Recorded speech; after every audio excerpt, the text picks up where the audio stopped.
పార్వతీపురం మన్యం జిల్లా గుమలక్ష్మీపురం మండలంలో AP state food commission chairman Vijaya Pratap Reddy పర్యటించారు.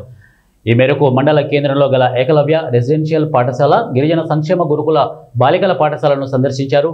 పాఠశాల పరిసరాలను, కిచెన్, డార్మెంట్లీ పరిశీలించారు. సిబ్బంది పౌష్టికాహారాన్ని వండుతున్న తీరును నేరుగా పరిశీలించి ఆహారాన్ని రుచి చూశారు. విద్యార్థులకు అందించే పౌష్టికాహారంలో రాజీ పడొద్దని, నాణ్యమైన, రుచికరమైన ఆహారాన్ని మెనూ ప్రకారం అందించాలని వార్డెన్లకు సూచించారు. విద్యార్థులకు అందించే ఆహారంలో మిగుల్చుకొని అక్రమాలు చేయొద్దని అన్నారు. అనంతరం విద్యార్థులతో మాట్లాడి అక్కడ పరిస్థితులను అడిగి తెలుసుకున్నారు. శ్రద్ధగా చదువుకొని ఉన్నత శిఖరాలు చేరుకోవాలని విద్యార్థులకు సూచించారు. ఆ క్షణాల్లో నా మీద వాళ్ళు ధర్నాలు చేసి ఎన్నో యుద్ధాలు కూడా ప్రకటించారు నా మీద.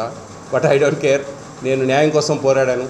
పేద పిల్లలు, గర్భిణీ స్త్రీలు, బాలింత తల్లులు వాళ్ళకి న్యాయం జరగాలనే ఒక మంచి ఉద్దేశంతో, వాళ్ళ కడుపు కోత ఉండకూడదనే ఒక మంచి భావనతో నేను పనిచేయడం జరిగింది.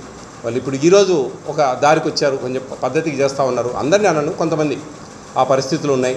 అలాగే ఏపీ స్టేట్ ఫుడ్ కమిషన్ అనేది ముఖ్యంగా సివిల్ సప్లైస్ సంబంధించి రేషన్ బియ్యం వాటికి సంబంధించి మేము తనిఖీలు చేయడం జరుగుతుంది.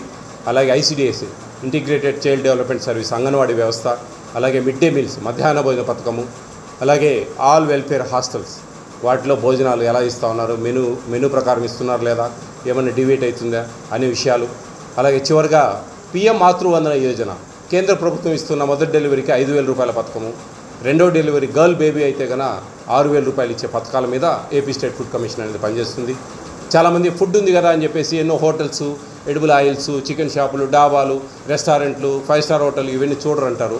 కానీ అవి మా పరిధిలోకి రావు. అది తెలియదు చాలామందికి. అది ఫుడ్ సేఫ్టీ వాళ్ళు చూస్తారు. ప్లస్ ఇంకొకటి ఏంటంటే ఇదేదో